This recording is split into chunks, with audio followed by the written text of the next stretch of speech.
के times social media. के times हमेशा समय के साथ। के टाइम्स, के टाइम्स।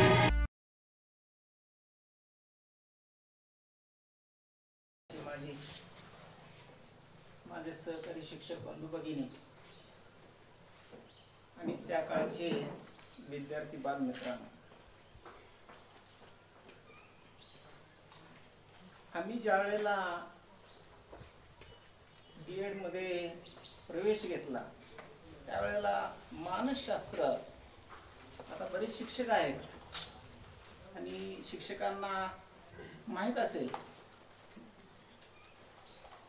की आपल्या समोर 4-5 वर्षाचे 5-6 वर्षाचे लहान मुलं मुली येतात, त्याचं मानसशास्त्र जाणून ओळखून आपण ज्ञानदान करत असतो। काही मुलांना त्यावेळेला कळत नसतं, समजत नसतं, काही वेळेला त्यांना रागवावं लागतं, काही वेळेला गोड बोलावं लागतं आणि यातूनच त्याचं जीवन घडवायचं असतं। एक छोटासा किस्सा खूपच हळवा आहे, नाजूक आहे, त्याला जरा मारू फिरू नका, त्याला जरा समजून घ्या आणि गोड बोलून हे करू नका। आणि कधी जर तो म्हटला घरी जाऊ द्या तर त्याला सोडा म्हटलं काय, आणि असं म्हणून पालक निघून गेले। असे वर्गाच्या बाहेर पडले की मुलगा उठून उभा राहिला। म्हणला, अरे म्हणले का उभा राहिला? सर म्हणला घरी जायचं।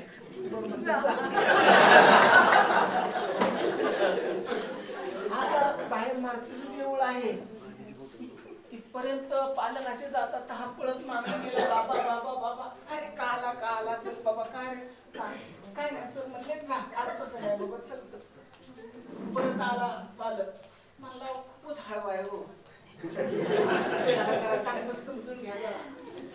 आणि परत बसवलं त्याला आणि वाटलंच त्याला कधी घरी येऊ द्या तर सोडा, बरं म्हणलं सोड। परत पालक असे बाहेर गेले, उठून उभा राहिला, सांगू नकोस, त्यांना चांगलं मानसशास्त्र कळतं, चांगलं समजतं, फक्त त्यांना सांग की हा वर्गात बसला पाहिजे आणि शिकला पाहिजे, तू बाकीच्या अक्कल सांगू नको। आणि असं म्हटल्यानंतर तो आला, सर म्हणला चुकलं बरं का, तो शिकला पाहिजे म्हणला, बाकीचं मला आता तुम्हाला काय सांगायचं नाही। आणि असं म्हटल्याच्या नंतर असं म्हणला, तो बाहेर गेला। बाहेर गेल्याच्या नंतर परत उठून उभा राहिला, काय घरी जायचंय मला, बरं इकडे बोलावलं जवळ, हळूच चापट मारली, जागेवर बस म्हटलं बरं का। तो बसला, पाठी काढ म्हणलं, गुपचूप पाठी काढली, रडला नाही काय नाही। त्या पालकाला असं वाटलं बराच वेळ त्या मारुतीच्या देवळापाशी बसून राहिला, बाहेर काय येणार का काय बरं का। आणि हळूच खिडकीतनं आला आणि बघतोय तर पाठीवर आपलं ते रेगा ओढतंय, मी बघितलं आहे तर म्हणजे त्यानंतर परत बोंद्रे सरांना राहवलं नाही, बोंद्रे सर परत आले, विकास बोंद्रे, तर म्हणले काय विशेष काय ना रड ना काय ना रेगा ओढते आणि मगाशी पळत होता। अरे म्हणला त्यासाठी मानसशास्त्र माहीत असावं लागतं। बऱ्याच वेळेला आम्हाला तुम्हाला कधी रागवावं लागलं, कधी छड्या द्याव्या लागल्या, मार द्यावा लागला, पण त्यामागचा आमचा उद्देश असा होता की आम्ही सर्वसामान्य विद्यार्थ्याला समजा 1 छडी दिली, जो हुशार विद्यार्थी असेल त्याला 2 छड्या द्यायचो, डबल त्याला शिक्षा।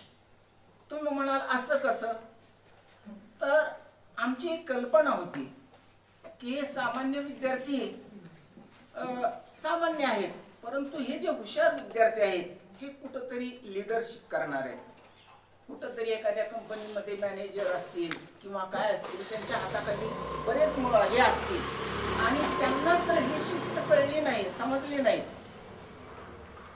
तर त्यांच्या तो हातून काही अनर्थ घडू नये यासाठी त्याला मानसशास्त्र कळलं पाहिजे, त्याला शिस्त समजली पाहिजे, आपण लोकांशी कसं वागलं पाहिजे, आपण कसं राहिलं पाहिजे हे त्याला समजावं यासाठी आम्हाला तुम्हाला काही वेळेला म्हणजे अभ्यासात हुशार असूनही काही काही वेळेला शिक्षा करावी लागली. मेघनाला वगैरे आठवलं असेल की अभ्यासात हुशार असून सुद्धा मी त्यांना मुद्दाम शिक्षा करायचं.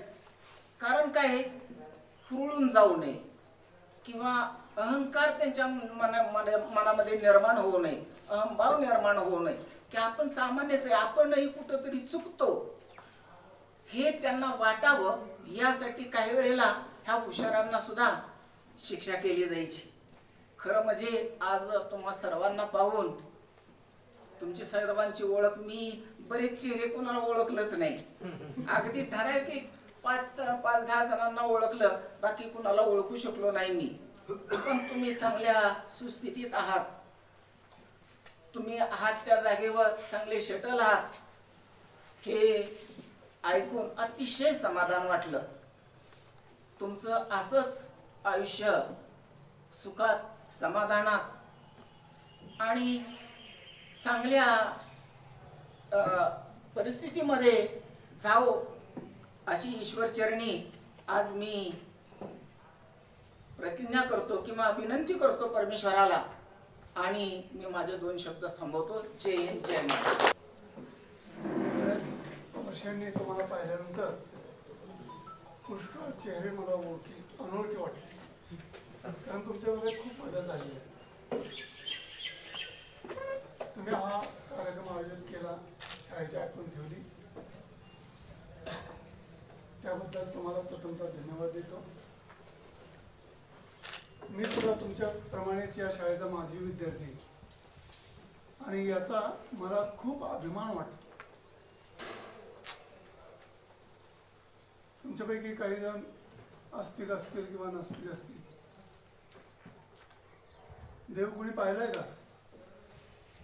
पण आम्ही देव माणसं पाहिली. या शाळेमध्ये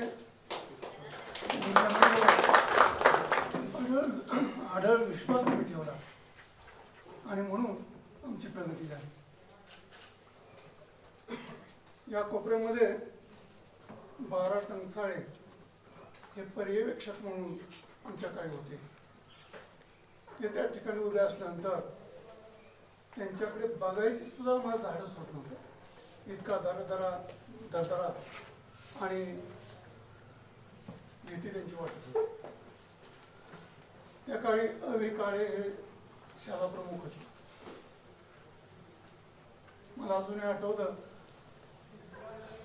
8वीचा निकाल लागला वार्षिक परीक्षेचा आणि त्यावेळी तो प्रगती पुस्तक पहिल्या 2 क्रमांकाचे वाटत होते प्रत्येक वर्गात. आणि त्यावेळी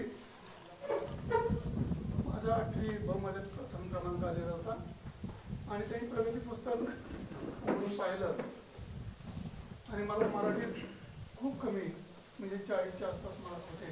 इतर विषयात चांगले मार्क. त्यांनी माझ्या पाठीवर हात ठेवला आणि मराठीत आलं पाहिजे एवढंच ते बोलले. कारण मराठीचा पेपर आणि त्यातला पहिला प्रश्न म्हणजे निबंध, म्हणजे आम्ही त्यावेळी धसका घेतो. सायन्स आणि गणिताची मला आवड होती, परंतु मराठी विषय 8वीमध्ये साधारणच होता. परंतु त्यांचं आम्ही ऐकलं. नंतर निबंधाची पुस्तकं गोळा केली, ती वाचली, तयारी केली आणि नंतर त्या विषयाची प्रगती आपोआप होत गेली. दुसरा प्रसंग म्हणजे काळे सरांनी मला 10वीत असताना 11वीत असताना ऑफिसमध्ये बोलवलं. ऑफिसमध्ये बोलवल्यानंतर मला जरा धसकी पडली. आता काय बोलणार सर आपल्याला, जरा भीतीच गेलो. तू बोंद्रे, हो, तू 7वा विषय अंकगणित घेतलायस? हो सर. अंकगणित आपल्या शाळेत शिकवत नाही, मी बाहेरून तयारी केली, पण तुला 8वा विषय घ्यावा लागेल, तो भूगोल विषय घे. मी म्हटलं मला नाही जमणार, माझं गणित चांगलं आहे, मी तयारी करून घेईन, तयारी करेन आणि 7 विषयामध्ये उत्तीर्ण होऊन दाखली. त्यावेळी मुभा होती काही विषय सोडण्याची, त्यामुळे समाजशास्त्र हा विषय आम्ही सोडलेला, संस्कृत हा विषय सोडलेला, भूगोल हा विषय सोडलेला. मराठी, हिंदी, इंग्रजी हे कंपल्सरी, इंग्रजी कंपल्सरी होतं पण आम्ही घेतलेलं. 2 गणित आणि 2 शास्त्र, हायर शास्त्र आणि 2 शास्त्र असे 2 प्रकार होते. गणितामध्येही ते 2 प्रकार होते. आणि मग त्यांनी मला परवानगी दिली, त्याबद्दल त्यांचे मी आभार मानले पाहिजे. शिक्षकांमध्ये अनेक शिक्षकांचा आमच्यावर खूप मोठा प्रभाव पडला. ल. क. देशपांडे कदाचित तुम्हाला असतील, त्यांचा जबरदस्त दरारा असायचा. NCC ला ते असत आम्हाला विशेष शिक्षक म्हणून आम्हाला नव्हते, परंतु NCC ला भयंकर कडवी शिस्त त्यांची असायची. शेवटच्या विद्यार्थ्यापर्यंत त्यांचा खणखणीत आवाज यायचा. माझ्या आवाजाबद्दल बोलू नका, कारण विद्यार्थी म्हणायचे तुमचा आवाज ऐकू येत नाही, म्हणून त्यांचा खणखणीत आवाज होता. या शाळेमध्ये अनेक प्रकारचे विषय हाताळले गेले. केवळ वर्गामध्येच विशिष्ट शिक्षक देणारे विषय नव्हते, तर बाह्य परीक्षा, बाह्य स्पर्धा हे अनेक विषय आपण पूर्वीपासून या शाळेत चाललेले आहेत, ते आपण राबवले आणि शाळेचा निकाल दिवसेंदिवस उंचावत गेला. या शाळेने आपल्याला काय दिलं यापेक्षा काय दिलं नाही, खूप काय दिलं. आपणच या शाळेला काय दिलं नाही, कारण हे छत्र नसतं तर तुम्ही आम्ही शिकू शकलो नसतो. आज आपण पाहतो की शाळेच्या भिंती बोलक्या नाही, रंगरंगोटी नाही, विस्तार झाला, परंतु विद्यार्थ्यांना शाळेविषयी आपुलकी वाटावी, शाळेकडे पाहिल्यानंतर काहीतरी आपलंसं वाटावं असं आता तरी वाटत नाही. याचं कारण म्हणजे काही दुरुस्ती करावी लागली. वरचं संपूर्ण स्लॅब जो होता त्याची दुरुस्ती झालेली आहे, भिंतीचीही दुरुस्ती झाली, कारण पूर्वीचं काम हे जुन्यामध्ये होतं, सिमेंटमध्ये ते केलेलं. आता याची रंगरंगोटी होणं गरजेचं आहे. आणि अशासाठी आपण माजी विद्यार्थ्यांनी आर्थिक मदत शाळेला करणं अतिशय गरजेचं आहे. आमच्या काळात म्हणजे मी मुख्याध्यापक असताना असे कमी वेतनावर बाहेरचे शिक्षक नेमले जात होते. पूर्ण वेतन त्यांना दिलं जात होतं, कारण जेव्हा पदाप्रमाणे शिक्षक मिळायचे त्यांना वेतन शासन द्यायचं, त्यामुळे वेतनाची काही वेतन द्यायची काही पाळी संस्था येत नाही. म्हणून आज मी तिला रिक्त जागा किती आहे हे तुम्ही कदाचित पाहिलं असेल, कारण नवीन शिक्षकांच्या नेमणूकच नाही. बाहेरून 7,000 रिक्त जागा, बाहेरून जे अतिरिक्त शिक्षक होतात त्यांना घ्या असं म्हटलं जातं, आणि असे अतिरिक्त शिक्षक कुठे सोडले जातात जे बिनकामी असतात, आणि म्हणून आपली संस्था घेत नाही त्यांनी. त्यामुळे इथून नवीन शिक्षक नेमावे लागतात आणि त्यांचा पगाराचा खर्च हा संस्थेला करावा लागतो. आणि म्हणून आता खरं आर्थिक अडचणीत आहे संस्था. अशा वेळी आपण सर्वांनी म्हणजे ह्याच बॅचच्या नव्हे तर इतरही बॅचशी संपर्क साधून आपण मोठा मेळावा घ्यावा आणि खूप मोठी मदत या शाळेला करणं गरजेचं आहे. एक मिनिट सर फोटो इथं.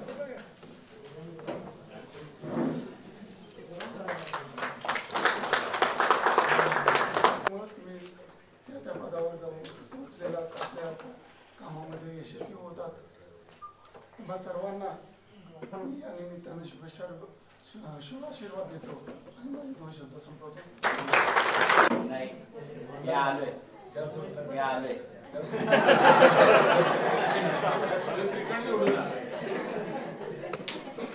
व्यासपीठावरील सर्व मान्यवर आणि खरं तर त्यावेळच्या भाषेत सांगायचं झालं तर मावशीला बरोबर घेऊन आलेलो नाही. त्यामुळं तुम्हा सर्वांना तुमच्या उर्वरित आयुष्यासाठी शुभेच्छा देतो. सर्वांची प्रगती हो ही सदिच्छा व्यक्त करतो आणि मी आणतो. Very good. मान्यवर तुम्ही सर्व विद्यार्थी, खरं तर तुम्हाला माहिती आठवते का नाही मला आठवत नाही, परंतु तुम्ही 5वीला होता मी नवीन आलो आणि तुमच्यात आणि माझ्यात फक्त 8 वर्षाचं अंतर होतं. त्यावेळेला यातले निम्मे माझे गुरु होते. मी त्यांच्याकडे शिकायला जायचो, मग तुम्हाला शिकवायचं. अगदी क्लास लावले मी काही शिक्षकांच्या घरी जायचो. मला शुद्ध वाक्य बोलायची सुद्धा अडचण होती. मी कराड भागातून आलेलो होतो. तर आणि ह्या छोट्या छोट्या मुली होत्या, मला तर छोट्या छोट्या मुलीचं आठवत आहे. मेघना असती, या 2 वेळा करून मला सगळ्या कोंडळ करायच्या आणि हे सगळी बनवायची की पुरीचे मिसळते. गमतीशीर हे असायचे. शिक्षक छोटा, सगळे कोंडळ करायचे आणि त्यात मी धायगडे सरांच्या बरोबर असायचो. आणि त्यामुळे मला नकळत त्यांचं ते हे चांगली किंवा वाईट सवय नाही, परंतु काय वेगळं दिसले खाटीशी वाजवायचं. मार्केट मास्तर म्हणून अजून सुधीर नेमाले तर अजून आठवत सरांनी मला खूप मारले अजून सुद्धा. तर तसं काही नव्हतं. मी शिक्षक होतो, तुम्हाला शिकवत होतो, मी पण शिकत होतो आणि मला खूप गोष्टी आठवतात त्या काळातल्या. म्हणून मी फेसबुकच्या पोस्टमध्ये सुद्धा तुमच्या सांगितलं होतं की माझी आवडती बॅच आहे आणि त्यात मला त्यावेळेला एक फार दुःख झालेलं होतं. तुम्हाला तुमच्यातल्या काही लोकांना 7वीला मी समाजशास्त्र शिकवत होतो आणि माझे एकदम समाजशास्त्र करून घेतलेलं लांडगे सरांना एकदम 25वीला पाठवलं. तर ते तुमच्या दुसरी तुमची गायकवाडला एक आठवत असेल एनसीसीच्या वेळेला. तर त्यामागे दुसरा कुठलाही उद्देश नव्हता शिक्षा करण्याचा किंवा हे करण्याचा. तर त्यामध्ये काहीतरी चांगलं काढावं अशी इच्छा असायची. त्यामुळे सर्वांना शुभेच्छा देतो आयुष्यासाठी आणि मला खूप चांगल्या आठवणी आहेत तुमच्याकडच्या. आणि विशेष तर मला झालं आमचे गुरुजन म्हणत असतो रोज कोणी भेटला तरी. सर्वांना शुभेच्छा देतो आणि थांबतो. आता बोलणारी व्यवस्थित असली तरी मला आज काय सुचत नाही. एक म्हणजे मला खूप आनंद झाला आणि तुम्ही जरी बसलात, एक जण येत होतात माझ्या डोळ्यासमोर जेव्हा मगाशी, पण मी तुम्हाला एकदम फ्लॅशबॅक सारखं मला ते शाळेतलेच तुम्ही दिसत होतात. मुली असल्या तरी पटकन आणि विशेष करून 10वीतला आठवत होतं. त्याच्यामुळे मला एकदम म्हणजे असं भावनाविवश झाल्यासारखं झालेलं होतं. एक हे छान कार्यक्रम तुम्ही नियोजन केला आणि त्याच्यासाठी आपण सुधीर आणि इथले जे लोकलचे विद्यार्थी आहेत त्यांचे खूप खूप आपण आभार मानूया. आणि सुधीरने केलेलं आहे आणि माझ्या बघण्यात तर हा विद्यार्थ्यांबरोबर पहिलाच हा योग आलेला आहे. विद्यार्थ्यांबरोबर तुम्हाला आता आठवत नसेल 10वीच्या वर्गात तुम्ही तिघं बसलेले मुलं असू देत मुली असू देत, मला आठवतंय प्रत्येकाचं अक्षर आठवतंय की आता समजा आता हिने सांगितलं सोनवणेनी धनंजय, पण धनंजयचं सगळं इतकं सुंदर गोल गोल गोल अजून माझ्या डोळ्यासमोर बरोबर येत आहे अक्षर मोठ्यासारखं. रोहनच्या जरासं एवढं नव्हतं चांगलं, त्याला मी बोलून एकदा सांगितलेलं होतं. आता हे झाले माझे ते विद्यार्थी असू देत. आता प्रत्येकाला मी इंडिव्हिज्युअल प्रत्येकाची नावं माझ्या लक्षात आहेत कारण मी खूप इन्व्हॉल्व्ह होत होते तुमच्यात. आणि आता हा अर्जुन जरी असला तरी अर्जुन हिंदी खूप चांगला होता बघा, पण त्याचं काय झाले ते इतर 2 विषय जराशे मागे पडले. आता मला त्याची काळजी पडली, हा जर हिंदीत एवढं पुढे आणि ह्याचं राहिलं तर हा 10वी राहील. मग म्हणून मी त्याला बोलून सांगितलेलं होतं बाबा तू असं करते, ह्या सरांना भेट, त्या गणिताचं कर, अंक कर, अभ्यास सांगितलेला होता. आता महेश होता, माझ्या मते महेश त्यावेळी बोर्डात समाजशास्त्रात आलेला होता हो का? हा, मला अजून पण लक्षात आहे. अनिकेत मराठीत पहिलेला आलेला होता है ना. मग फक्त ही माझी बॅच नव्हती, माझं सगळ्यांकडेच लक्ष असायचं. महेश असू देत, उन्मेष असू देत, अनिकेत आहे, हेमंत नाही आहे आता इकडे, पण ही सगळी ही जी हुशार बॅच होती ती पण लक्षात होती. ह्याचं पण पिंजारीचं शेखलालचं पण अक्षर खूप छान. आणि आशिकी मारायचा प्रदीप आणि तो बॉलच एवढा उडायचा, उंच उभा मारायचा, लांबून असायचं माझं लक्ष, एवढे उंच जायचं त्यांचा. म्हणजे त्याच्यानंतर मी आमच्या ते रोहितला पण सांगायची बघ त्यांच्या वयात किती त्यांनी ह्याच्याने मारतात. हे फुटबॉल खेळणारे विशेष होते. सागर माझ्याकडे 7वीत आला तर मी बराच काळ त्याच्याकडे बघत बसले. म्हटलं हा का आला 7वीला इथं पुण्याहून वगैरे. अतिशय चांगलं व्यवस्थित त्यांनी अभ्यास केलेला आणि 10वीला पण चांगला रिझल्ट आलेला त्याचा. हे सगळं म्हणजे एकूण काय बोलावं काय नाही. प्रीती, आता प्रीती एक इतकी आदर्श ग्रुप लीडर होती आणि माझा मला वाटतं गर्ल्स गाईडचा तिच्याकडं हे होता. इतकी सुंदर परेड असायची तिची, म्हणजे कोण काय म्हणत मला आवडायचं ते मी माझं असायचं, माझं लक्ष असायचं. आणि पुष्कळ वेळा मी तुम्हाला खूप वेळा रागवलेलेच असायचं, कारण माझं कसं सांगू का, आता ती म्हटली की करे मॅडमचं मॅचिंग. ऍक्च्युअल मी कशी आहे, मी पुण्यात कॅम्पातून राहणारी, म्हणजे माझं शिक्षण वगैरे मी तिथंच होते.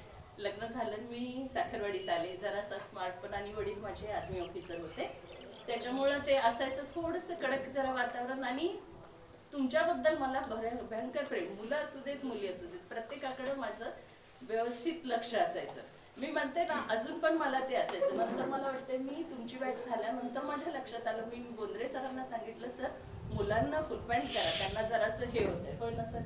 तर मग सरांनी खाकी तुमची हाफ पॅन्ट होती, नंतर फुल पॅन्ट केलेली होती बघा सरांनी. मुलींना पकर ब्लाऊज म्हणजे साडी होती, आणि नंतर 8वी पर्यंत होतं, 8वी पर्यंत होतं.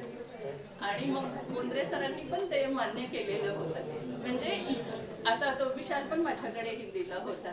प्रत्येक अजून पण तुम्ही पुढे गेलेला आहात, तुम्ही आता मोठे आहात. ते बघितलं की बरोबर माझ्या ते तुम्ही आत्ताचे जाताय, माझ्या पटकन ते मागचेच. कारण मला वाटतं मी 25 वर्षांनीच तुम्हाला भेटते आहे, है ना? बरेच जण, एक विशाल एक मध्यंतरी भेटलेलं आहे, माझं झालेलं आहे त्याच्याशी येणं जाणं बोलणं, पण बरेच जणांना त्याच्यानंतर माझं बोलणंच नव्हतं. आणि तुम्हाला वाटत असेल काही काहींना की माझं हित नाही आहे, बाईंकडे आपण शिकायला वगैरे 10वीला वगैरे, पण तरी पण होतं. आता मेघना, लीना इतकं सुंदर हे करायचं. आता लीनानी पण किती गोड आवाजात गायलेलं होतंय ना, किती. ह्या प्रत्येक तुमच्या ज्या असतील त्या गोष्टी माझ्या मनात आहेत, त्या ठसलेल्या आहेत. एक चांगलं तुमचं कोऑर्डिनेशन झालेलं आहे, आणि हे असंच पुढे ठेवा. आणि मी परवाच सुधीरला म्हटलं, सगळ्यात जास्त आनंद कसा होतो मुलांना लहानपणचे भेटले ना, की तुम्ही मोठे राहतच नाहीये, तुम्ही लहानच होता अगदी. आणि त्याच्यामुळे काय होतं की तुमच्यात एक उमेद येते, आणि एक सहजता राहून जाते. म्हणजे की काही मागे पुढे असं एकमेकांना बोलायचं वगैरे. बाकीच्या ठिकाणी आपण औपचारिक बोलतो, मित्र लहानपणचे असले तर सहजता येते बोलण्यात आपल्या. म्हणजे त्याच्यामुळे तुम्ही हे सतत आपलं एकमेकांशी जे येणं जाणं राहणं, किंवा प्रत्येक वेळी करा, आम्हाला बोलवलं प्रत्येक वेळी नाही तरी चालेल, पण तुम्ही एकत्र या, विचार विनिमय करा आणि आनंद करा. हे तुमची शिदोरी तुम्हाला बरेच काळपर्यंत पुरेल. आणि ह्याचा आनंद वेगळाच असतो, कारण लहानपणचं जसं आम्हाला, जसं तुम्हाला बघून जसा आनंद झाला, तसाच तुम्हाला पण जो एकमेकांशी तुम्ही काही लहानपणी गोष्टी शेअर केलेल्या असतात त्या आनंदितच करत असतात त्या. ठीक आहे, धन्यवाद. नंतर आपल्या मुलांचे इथलं की ज्यांनी नियोजन केलेलं आहे आणि आम्हाला सर्वांना एकत्रित आणलं, आणि हा इतका मोठा आनंद आहे. म्हणजे हे धन आम्हाला सगळ्या धनापेक्षा श्रेष्ठ वाटतं. खूप शेतीमुळे जे काही मौल्यवान जे काही मिळत असतं आम्हाला, ते आम्हाला आयुष्यभर हे सलाईंसारखं पुरतं. आणि म्हणून तुमच्या भेटीमुळे इतकं भारावल्यासारखं मन झालं, खूप आनंद झालेला की आपण पोटातल्या ओठावर येण्यासाठी वेळ लागतो. म्हणून आता फक्त तुम्हाला सगळ्यांना ह्या सगळ्या आठवणी तर एकामागून एक येतच असतात, खूप येत असतात, आणि ते काय संगडी काय नको असंही होत असतं. परंतु हे आपल्याला नंतरही आता बोलता येणार आहे,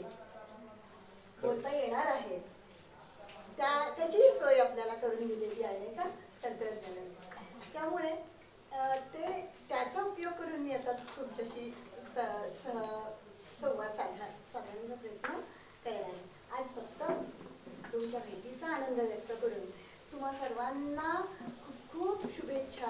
तुम्ही मोठे झालेले आहातच, आणखी मोठे व्हा, एकमेकांना सहाय्य करा, एकमेकांना मोठं होण्यासाठी सहाय्य करा, आणि सगळ्यांच्या आठवणी ठेवा. आणि आमचे आशीर्वाद सदैव तुमच्या पाठीशी आहेत. तुम्ही विद्यार्थी मी एवढीच प्रार्थना करते की तुमचं भावी जीवन सुख समृद्धीचं जावं, हीच प्रार्थना. धाडस करतोय. वेळ जास्त झालेला आहे. कायम या ठिकाणी हीच वेळ अशाच प्रकारे आलेली असते. व्यासपीठावर उपस्थित सर्व मान्यवर, आजी माजी, प्राचार्य, मुख्याध्यापक, सर्व शिक्षक, शिक्षकेतर कर्मचारी, सर्व माजी विद्यार्थी, आजी माजी विद्यार्थी, पालक, काही यातले पालक सुद्धा आहेत आणि सर्वात शेवटी बोलण्याचं महापादक मुख्याध्यापक झाल्यापासून हे माझ्यावरती येते. कारण सर्व विद्यार्थ्यांची इंट्रोडक्शन, ओळख, त्यानंतर त्यांच्या भावना शाळेविषयी, संस्थेविषयी त्या व्यक्त केल्या जात असतात. भावनांना आवर घालता येत नाही. नियामक मंडळाचे अध्यक्ष माननीय श्री प्रल्हादरावजी गोविंदराव साळुंखे पाटील आणि साखरवाडी शिक्षण संस्थेचे अध्यक्ष माननीय श्री श्यामरावजी भोसले साहेब, अन्य पदाधिकाऱ्यांच्या मध्ये राजेंद्रजी नावारूपाला आणलेले आहेत. सर्व शिक्षक वृंद, आजी माजी, सर्व आजी माजी विद्यार्थी आणि सर्व पालक यांच्या समन्वयामधून साखरवाडी शिक्षण संस्थेने घेतलेली उंच भरारी, त्यामध्ये बालवाडी विभाग, प्राथमिक विभाग आणि माध्यमिक विभाग या ठिकाणी असणारा कार्यरत राणा जोशींचा काळ मला आठवला. आणि त्या वेळेला सुरुवात केलेला तांत्रिक विभाग, शेती आहे 14 एकर, बालवाडीला 225 मुलं आहेत, खाली प्राथमिक विभागात 600 मुलं आहेत आणि या ठिकाणी तेव्हा असणारी 600, 400, 450 मुलं या 1190 पर्यंत या ठिकाणी वाढलेले. या सर्व बाबींचा जर विचार केला तर पूर्वीचं स्वरूप बदलत आहे, वेगाने बदलतंय. जसं आज सामाजिक चित्र वेगाने बदलत आहे, भावनिक चित्र बदलत आहे, आर्थिक चित्र बदलत आहे. या सगळ्याचा विचार करून साखरवाडी शिक्षण संस्था आज सर्व स्तरावर नावारूपाला आज बदललेले आहे. पालकांची संख्या वाढलेली, प्रश्न वाढलेले, मुलांच्या वरती संस्कार वाढ करण्यामध्ये सर्व शिक्षक गुंतलेले आहेत. काम चौपटीनं 5 पटीनं वाढलेले आहेत. मूळचं स्वरूप काळे सर त्या वेळेला असतील त्यावेळेचं स्वरूप आणि आजचं स्वरूप या चॅलेंजिंग स्वरूप आहे. आजचं स्वरूप हे चॅलेंजिंग आहे, म्हणजे तारेवरची कसरत आहे. एका बाजूला झेडपीच्या इंटरनेटमुळे आता पॉलिटिशियन यांना जे माहिती आहे, सर्व आपल्यातले शिक्षक आहेत, पॉलिटिशियन आहेत, त्यानंतर सर्व स्तरावरती आता सर्वांची नाव घेणं शक्य नाही. अगदी चित्रपट निर्मिती रुपयाचा 10,000 रुपये इन कॅश या ठिकाणी दिलेलं आहे. आता जे संस्थेचे कामकाज आहे ते कामकाज उत्तम रीतीने चालू आहे. मी सेक्रेटरी, सर्व विभागांचा सेक्रेटरी आणि शाळेचा प्रमुख म्हणून काम करतोय. यामध्ये ज्या बाकीच्या सुविधा आहेत त्यामध्ये एक मास्टर प्लॅन बनवायचं माझ्या डोक्यात आहे. बऱ्याचशा अशा गोष्टी, एक वर्ष माझं राहिलेले, बऱ्याचशा गोष्टी मी करणार आहे. 75 या वर्षीचा आहे आणि अमृत महोत्सवी वर्षामध्ये सगळा प्लॅन आपल्याला माजी विद्यार्थी, आजी विद्यार्थी यांचा, शिक्षकांचा सहभाग घेऊन ते करायचं आहे. त्यामध्ये मास्टर प्लॅन मध्ये आपलं जे ग्राउंड आहे या ग्राउंड मध्ये पेइंग ब्लॉक टाकणे, वेगवेगळ्या रंगाच्या पेइंग ब्लॉक, ती 5वी ब कडं पासून 10वी ड पर्यंत आहे. प्रत्येक वर्गाचे 4-4 तुकडे, 24 तुकड्या चालू आहेत आणि सर्व ग्रँडवर आणण्याचा प्रयत्न केलेला आहे. फक्त 2 नॉन ग्रँटेबल आहे. तर त्या ठिकाणी सांगण्याचा उद्देश असा आहे की आज पेइंग ब्लॉक टाकले तर आपल्याला बाकीच्या गोष्टीसाठी या ठिकाणी उपयोग होईल. गार्डनिंग करायचं आहे. आता जर समोर तुम्ही पाहिलं की या ठिकाणचं जे चित्र आहे ते चित्र बदललेलं आहे. चित्र बदलले या स्वरूपात वरच्या बाजूला सगळे रिफ्लेक्टर होते, तुम्हाला माहिती आहे, डोळ्यांना त्रास व्हायचा, ते जुनं झालं होतं. त्याच्यामध्ये वॉटर ॲब्सॉर्ब पाणी शोषून घेतलं जात होतं आणि ते सगळं काढलं. या सगळ्याच्यात ब्रोकरच्या साह्याने ते बरोबर काढून जवळजवळ मातीचे ढिगारे तिकडे पडलेले, भिंती फुगलेल्या होत्या, रिस्क होते. जेडपीच्या आदेशानुसार ते सगळं काम केलं. धोकादायक भाग आणि धोकादायक झाडं सगळी काढून टाकलेले. आता हे सगळे रिन्युएशन केलेले, रिप्लास्टरिंग केलेलं आहे आणि हे सगळं जे ठिगळ लावल्यासारखं तुम्हाला दिसतंय हे सगळं रंगवायचं काम. शाळा ना भूतो ना भविष्यती अशा प्रकारे करण्याचा मानस हा माझा आहे.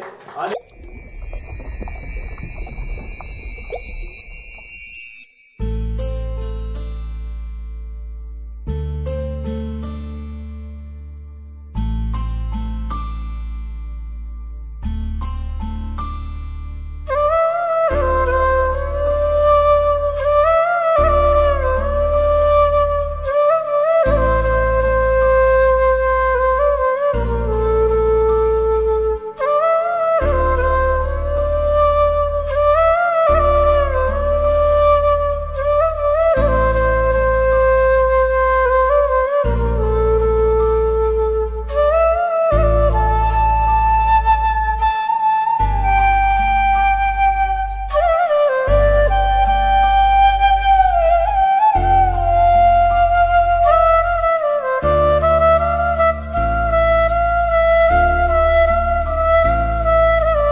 सर्व माजी विद्यार्थी मित्रांचं या ठिकाणी मी स्वागत करतोय. आज आपण सर्वजण या ठिकाणी स्नेहसंमेलनाच्या निमित्त एकत्रित आलेला आहात. साधारणपणे 25 वर्षापूर्वी आपण या शाळेतनं बाहेर पडलेला आहात. म्हणजे शाळेतली काही वर्ष आणि त्यानंतर आताची गृहीत धरली तर 25 वर्ष, ही धरली तर तुमच्या आता प्रत्येकाची वयाची 40 आलेली आहे. आणि एवढ्या वर्षानंतर आपण एकमेकांना भेटणार म्हणजे प्रत्येकाच्या मनामध्ये आनंद, उत्साह, आतुरता असे अनेक भाव निर्माण झाले असणार. त्यामुळं या आनंदाच्या समयी मी आपण सर्वांचं या ठिकाणी स्वागत करतोय.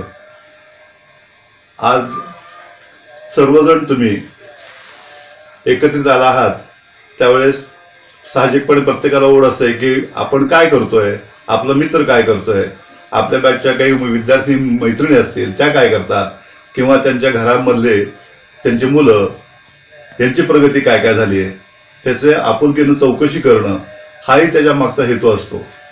किंबहुना आणखीन एक हेतू त्याच्या मागचा असतो की आपण या ठिकाणी शाळेमध्ये किंवा साखवडीला आपण जमलो आहोत, या परिसरात जमलो आहोत, तर जुन्या आठवणी आपण पुन्हा काढाव्यात. आपण त्या त्या क्षणी काय काय आनंद उपभोगला शाळेमध्ये असताना. 5वी ते 10वी आपण समजूया, 5वी ते 10वी मध्ये आपण काय काय केलं. काही विद्यार्थ्यांनी दंगा सुद्धा घातला असेल, पण हा दंगा घालताना सुद्धा त्यात एक प्रकारचा आनंद असतो.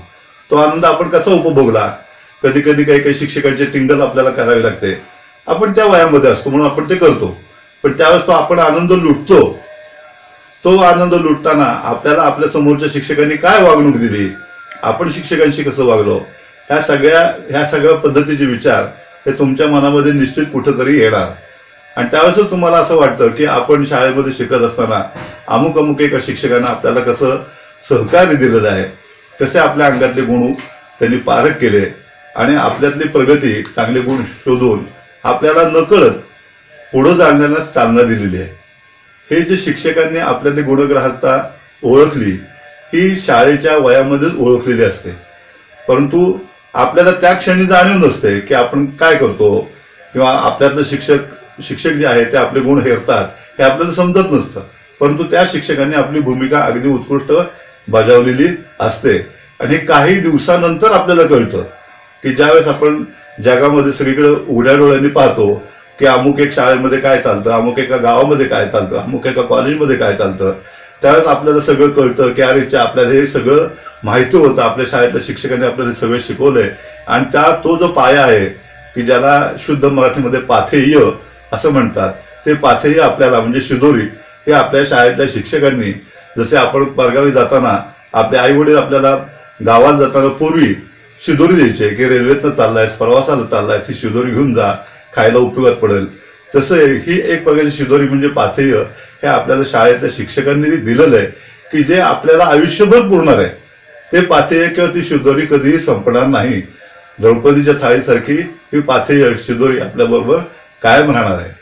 अशा तऱ्हेचे विचार हे तुमच्या मनामध्ये निश्चित असणार. त्याच पद्धतीनं आणखीन काही काही भावना तुमच्या मनामध्ये येत असतील की आपण आता हा साखवडीचा परिसर आहे तो पाहावा, आपल्या मित्रांच्या गाठीभेटी घ्याव्यात, अशा तऱ्हेचे पुष्कळ विचार असणार. तर माझं एवढंच म्हणणं आहे की या ठिकाणी तुम्ही शाळेमध्ये आनंदानं राहिलेला आहात. मी ज्यावेळेस शाळेमध्ये होतो हे सांगायचं कारण म्हणजे असं की तुम्ही फक्त तुमचे शाळेतले 5वी ते 10वी पर्यंतचा विचार करता, पण माझी अवस्था थोडीशी वेगळी आहे. मी या शाळेमध्ये 1ली ते 10वी पर्यंत शिकलेलो होतो. त्याच्यानंतर काही वर्ष शिक्षणाची गेल्यानंतर 1972 पासून या शाळेमध्ये सेवा केली. शाळेचे पहिले मुख्याध्यापक अवी काळे यांनी माझा इंटरव्ह्यू घेतल्यानंतर मी या शाळेमध्ये सर्व्हिसला लागलो. माझ्या काळामध्ये मला सुदैवानं योगायोगामुळं अत्यंत चांगले शिक्षक, संस्थेचे चालक हे मिळाले. तसे शिक्षक हे गुणग्राहक असावे लागतात विद्यार्थ्यांच्या दृष्टीनं. त्याच पद्धतीनं संस्था चालक हे सुद्धा गुणग्राहक असावेच लागतात. हे शिक्षकाच्या दृष्टीनं अत्यंत खरं असतं. आणि मला त्या पद्धतीचे शिक्षण संचालक संस्था संचालक लाभले हे माझं भाग्य आहे. की त्याच्यामुळे मला पाहिजे त्या पद्धतीने मी या शाळेमध्ये काम करू शकलो आणि तुम्हा सगळ्या विद्यार्थ्यांना माझ्या पद्धतीने मी तुम्हाला ज्ञान देऊ शकलो. हे ज्ञान देत असताना माझ्या पुढे सगळे विद्यार्थी हे विद्यार्थीच असायचे. कुणालाही कमी जास्त ज्ञान द्यायचं हा कधी घडलेलं नाही. या पद्धतीचा हेतू कधी डोळ्यापुढे नव्हता. हा अमुक आहे, तो तमुक आहे, तो हा आपल्या जवळचा, हा लांबचा, असं काही नाही. एकदा आपल्या हातामध्ये धान्याची झोळी आहे आणि ते धान्य फेकून सगळीकडे टाकायचंय की त्या पद्धतीनं सगळं ज्ञान आहे ते पुढच्या शेतामध्ये मी टाकून दिलं. जे चिमणी पाखरं येतील त्या चिमणी पाखरांनी आपल्याला पाहिजे ते सगळं गोळा केलं. अशा तऱ्हेनं मी ज्ञान सगळ्यांना दिलं. मी माझे आयुष्यातले क्षण या शाळेतले तुमच्या बरोबरची विशेषतः, मग ते कोणी असो, 2-4 नावं घ्यायची तर आपला हा नेमाने आहे, त्याच्यानंतर उन्मेष पत्की आहे, महेश जोशी आहे, असे पुष्कळ विद्यार्थी असतील की ज्यांचे नाव मी आता घेऊ सुद्धा शकत नाही. पण त्या विद्यार्थ्यांना सुद्धा जाणीव असेल की अरे बेडवे सरांच्या डोळ्यापुढे आपण सुद्धा असू, कदाचित आपलं नाव घेतलं गेलं नसेल. तर असे पुष्कळसे विद्यार्थी की मी तयार करायचा प्रयत्न केला, त्यांना ज्ञान दिलं. तर हीच गोष्ट पुन्हा पुन्हा मी आता उघडत नाही. आज या ठिकाणी मला एका संस्कृत श्लोकाची आठवण होते. अज्ञान तिमिर अंधस्य, अज्ञान तिमिर अंधस्य ज्ञानांजन शलाकया चक्षु उन्मीलितम येन तस्मै श्री गुरवे नमः. म्हणजे ज्या व्यक्तीनं अर्थात गुरुनं आमच्या मनातला अज्ञानाचा अंधार नाहीसा केला. कसा केला तर आमच्या डोळ्यामध्ये ज्ञानाचं काजळ घातलं आणि आमचे डोळे उघडले. अशा गुरूंना आमचा नमस्कार असो. असं प्रत्येकाच्या मनामध्ये, म्हणजे तुमच्या प्रत्येकाच्या मनामध्ये विचार असणार आहे. हा विचार माझ्याही मनामध्ये आहे, कारण माझ्या गुरूंना मी या ठिकाणी वंदन केल्यासारखंच सांगतोय तुम्हाला. तर आज सर्वजण या ठिकाणी आलात, माझ्याही भावना भरून आलेल्या आहेत आणि मला पूर्वनियोजित कामामुळं, पूर्वनियोजित कार्यक्रमामुळं बाहेरगावी जावं लागतंय की ज्या मी टाळू शकत नाहीत. तर तुमच्या कार्यक्रमामध्ये मला सहभागी व्हायची खूप इच्छा होती. वाटत होतं की आपण सुद्धा या ठिकाणी सहभागी व्हावं, आनंदात सगळ्यांच्या बरोबर 4 घटका घालाव्यात, परंतु ते मला काही शक्य नाहीये. माझ्या तुमच्या या कार्यक्रमाला अत्यंत मनापूर्वक हार्दिक शुभेच्छा. आपण सर्वांना चांगलं आयुष्य लाभावं, सर्वांची प्रगती अत्यंत चांगली व्हावी अशी मी या ठिकाणी अपेक्षा ठेवतो. आणि मला बोलवल्याबद्दल, माझ्या या ठिकाणी 4 शब्द ध्वनिमुद्रित केल्याबद्दल मी आपल्या सर्वांचे आभार मानतो, कौतुक करतो आणि आपल्याला पुन्हा एकदा शुभेच्छा देतो. धन्यवाद. हॅलो, हाय, नमस्कार. गेट टुगेदरच्या निमित्ताने जमलेल्या सर्व आदरणीय सरांना माझा नमस्कार आणि मित्र आणि मैत्रिणींना माझा हाय. काय म्हणता? मला खरंच उत्सुकता आहे की तिथे कोण कोण जमलं. मला पण तिथे असायला आवडलं असतं पण नाही. पण सुधीरचे विशेष आभार, कारण त्यांनी मला कॉन्टॅक्ट केला आणि या गेट टुगेदरबद्दल सांगितलं आणि त्यांनी मला हा व्हिडिओ बनवून पाठवायला सांगितलं. त्यामुळे त्याचे विशेष आभार. तिथे सरांपैकी आत्ता कोण कोण असेल मी विचार करतो आहे. मला पहिल्यांदा आठवतात बिडवे सर विशेष करून, आणि त्यांना मला सांगायला आवडेल की मी अजूनही चित्र काढतो. माझं मी व्हॉट्सअप ग्रुपवर नंतर मी इंस्टाग्राम अकाउंट माझं शेअर करीन आणि सगळ्यांना सांगेन की माझी चित्र बघा, लाईक करा किंवा नका करू पण मला बिडवे सरांना सांगायला विशेष आवडेल ते. त्यानंतर तिथे कदाचित Mahajan sir, Bondre sir, Kanade sir, Walimbe madam, Dhaygude sir, Koli sir, Sagare sir, आणि मी कोणाला विसरलो असेल तर सगळ्या सरांना माझा पुन्हा एकदा नमस्कार. आणि मित्रांपैकी तिथे कोण कोण आहे? राहुल, महेश, सुजित, त्यानंतर मधल्या चाळीतले मित्र सगळे, मयूर, रोन्या, त्याच्यानंतर अजून कोण आहे? शकील, सुधीर ऑफकोर्स, त्याच्यानंतर मैत्रिणींची नावं मला माहीत नाही आणि लग्नानंतर एनिवेज बदलली असतील तरी सगळ्या मैत्रिणींना माझा हाय नमस्कार. आणि डिव्हिजन ए आणि डिव्हिजन बी मधल्या सगळ्यांना माझा हाय. आता मला माहीत नाही तिथे गेट टुगेदरचं कुठलं सेशन चालू आहे. तुमचं ब्रेकफास्ट वगैरे झाला असेल, मजा करत असाल.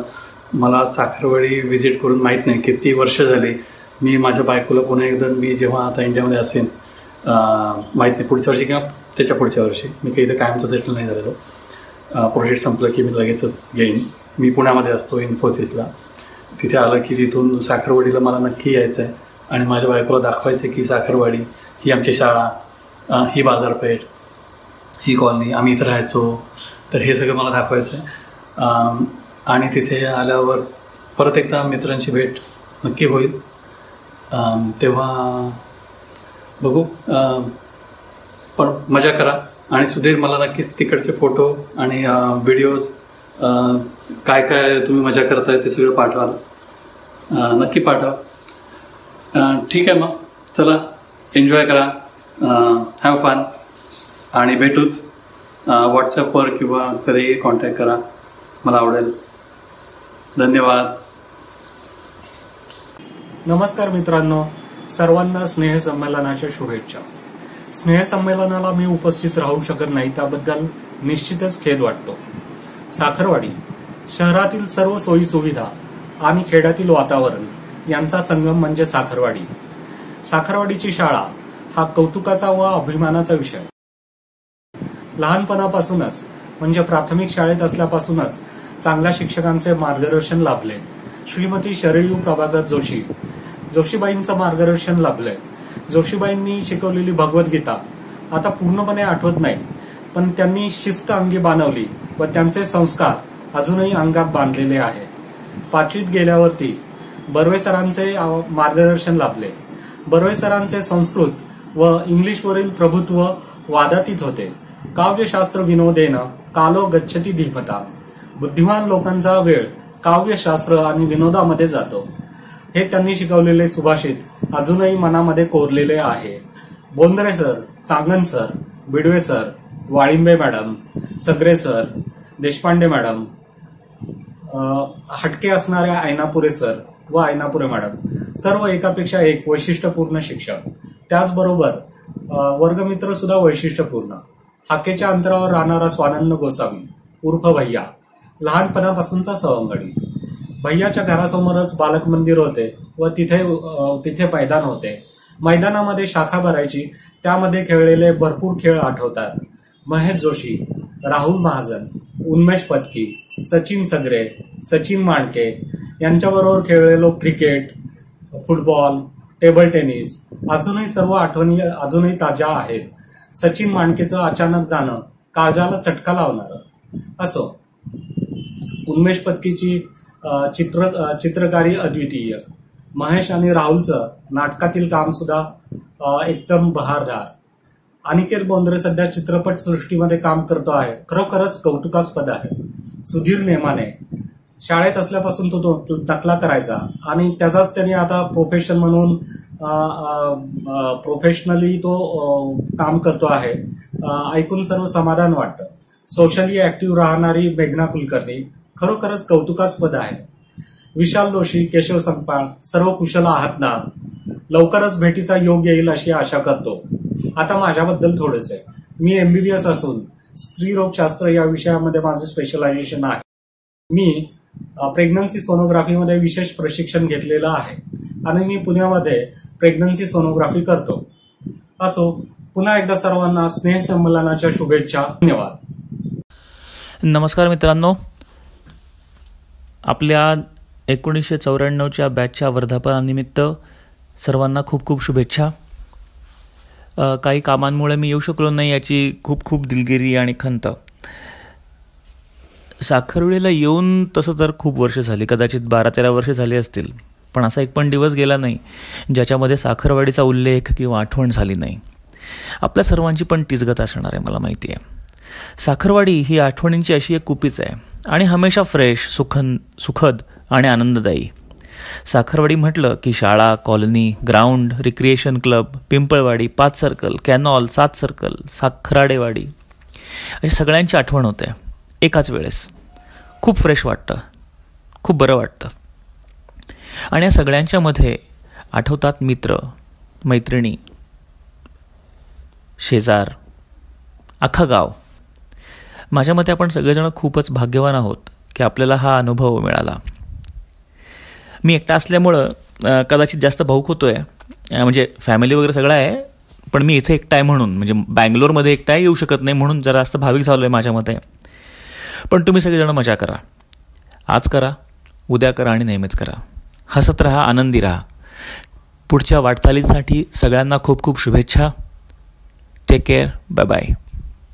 शिक्षकांनाही हेच आमचं भेट समजावं की आम्ही जास्त काही देऊ शकत नाही, पण ज्याचं मोजमाप कशातच करता येत नाही ते प्रेम, तो जिव्हाळा, ती आपुलकी नक्कीच देऊ शकतो आमच्या श्वासाच्या शेवटपर्यंत.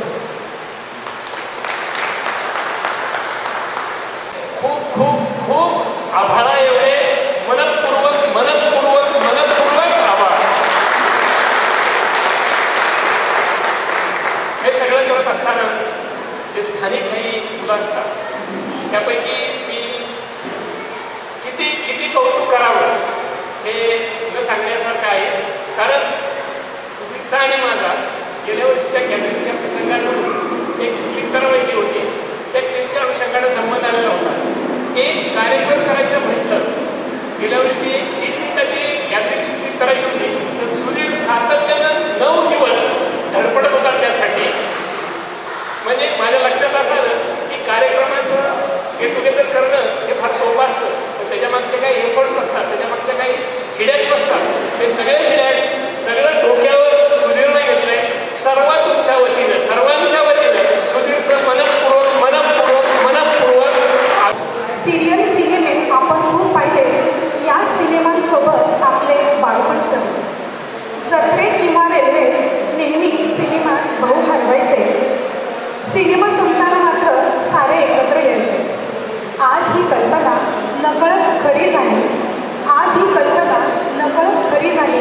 25 वर्षांपूर्वी हरवलेली पाखरं घरट्याकडे परतून आली. खरंच शाळा म्हणजे एक उबदार घरट होतं. आपल्या घराबाहेरचं जणू दुसरं घरच होतं. विज्ञान शाप निवर्तन निबंध रंगून लिहिले. निबंधांना मार्कही मिळाले. तेव्हाचे काम संपले. आज मात्र जाणवते वरदान म्हणणारे खरे ठरले. व्हॉट्सअपच्या शोधाने सारे पुन्हा एकत्र आले. बघता गेट टुगेदर ठरले आणि ठरल्याप्रमाणे ज्यांना शक्य झाले ते सर्व आले. 25 वर्षांनी पुन्हा वर्ग भरूया. आठवणींची पोतळी उघडून पुन्हा नव्याने पाहूया. परिचयाच्या गाठी दृढ करून पुढची वाटचाल करूया. पुढच्या काळातही नेहमी संपर्कात राहूया. आणि विशेष म्हणजे एक वेगळा वर्ग, एक आपला वेगळा वर्ग म्हणून आपली ओळख सांगूया. धन्यवाद.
ऍक्च्युली फेसबुक म्हणजे 24 तासात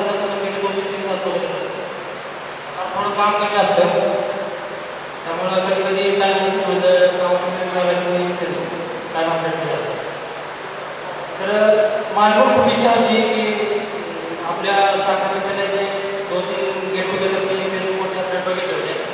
तर माझी पण खूप इच्छा होती की 94 बॅच आपली कधीतरी असं गेट टुगेदर व्हावं. सुजाता मला व्हॉट्सअपवरती केलेली हाय वगैरे. आता मी तिचा ॲक्च्युली फोटो पाहिल्यानंतर मला काही ओळखत आलं नाही, त्यामुळे मी तिला म्हणजे स्वार करून ओळखलं नाही. तर ती म्हणजे मी सुजाता, त्याच्यानंतर त्या भावाला वगैरे त्याच्या वगैरे सांगितलं मला खूप बरं वाटलं, म्हणजे इतकं छान वाटलं की असं आहे. पण मला कळत नाही की 94 बॅचचं आपलं गेट टुगेदर आहे ते शेवटी एक जवळजवळ मला वाटतं 1 तासावर प्रमाण होते. 1 तासावर तुम्हाला सांगितलं काय आपलं गेट टुगेदर आणि मग कधी म्हटलं काय म्हणजे 8 तारखेला असेल सुट्टीचा जरा प्रॉब्लेम होता. मग सकाळी 9-9:30 वाजता परत गेलो. नंतर ॲक्च्युली आम्हाला रेल्वेवरची फार आवश्यकता असते, रेल्वेवरचं आम्हाला नंतर फार एक रेल्वे वगैरे साहेबांनी मागून घेतला आणि काहीतरी करून मी तिथं त्या गेट टुगेदरला प्रेझेंट झालो. त्यात मला खूप खूप आनंद होतो. हे माझी एक मनोभावना इच्छा होती ती माझी पूर्ण झाली. ॲक्च्युली असं स्टेजवर येणं बोल वगैरे कधी केलं तर त्याला फर्स्ट टाईम तरी मला कॉन्फिडन्स ठेवा.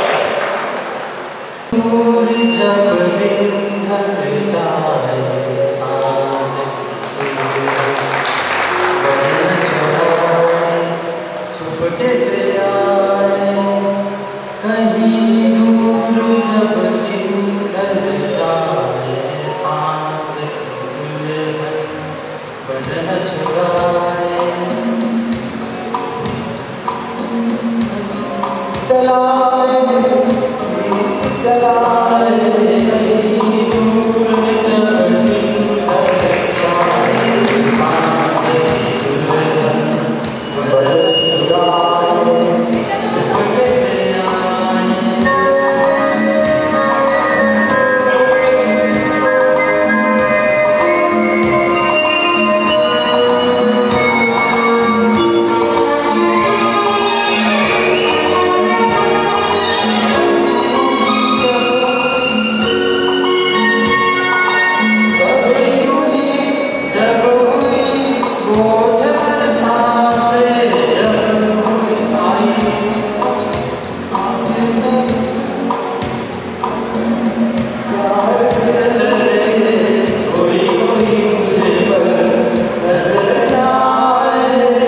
विरह झालेले प्रियकर आणि प्रेयसी एकमेकांना भेटतात आणि प्रेयसी त्याला विचारते की तुला माझी आठवण येते का? तेव्हा प्रियकर काय म्हणतो ते काय असा प्रसंग हा सिनेमामध्ये कारण काय होतं सिनेमात असतं वास्तविक तसंही असतं. कदाचित प्रोड्युसर असल्यामुळं स्टोरी नाही वगैरे करू शकतात. पैसे द्यायचे असतात कोणाला स्टोरी 50% करत असतात 50% प्रोड्युसर म्हणत असे स्टोरी देते गाणे बदलतात त्यावेळेस शूटिंग पूर्ण होतं ऍक्टरही बदलले जातात ऍक्ट्रेसही बदलले जातात. अरे पण माझ्या प्रोड्युसर डिरेक्टर पण तरी सुद्धा काही विषय असतात. आता नागराज मंजुळे यांनी आयुष्यामध्ये ज्या घटना घडल्या त्याच साईडने त्या सिनेमात दाखवल्या. कदाचित मला तसं वाटतं की अनिकेतचंही तसंच असेल.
किसी के कान में हीरा, किसी के हाथ में हीरा, किसी के कान में हीरा. मुझे तो हीरे से मतलब क्या, मेरा तो यार है हीरा. यारों ने मेरे वास्ते क्या कुछ नहीं किया, यारों ने मेरे वास्ते क्या कुछ नहीं किया. 100 बार शुक्रिया.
मैत्री आई वडील असे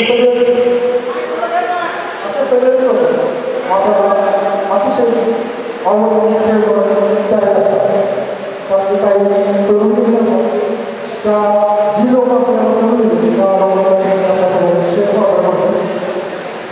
एक फूल तेरी समाधी रख कर तुझको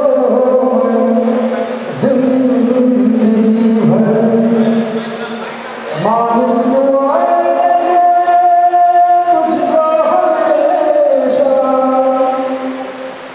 दाता तो आएंगे तुझको हमेशा मेरे आंसू मेरी बेजुबान तेरी मेहरबानियां तेरी कदरदानियां कुर्बान तुझ पे कई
अंधेरों में खोते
नितीनला पुढे घ्या.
के टाइम्स सोशल मीडिया।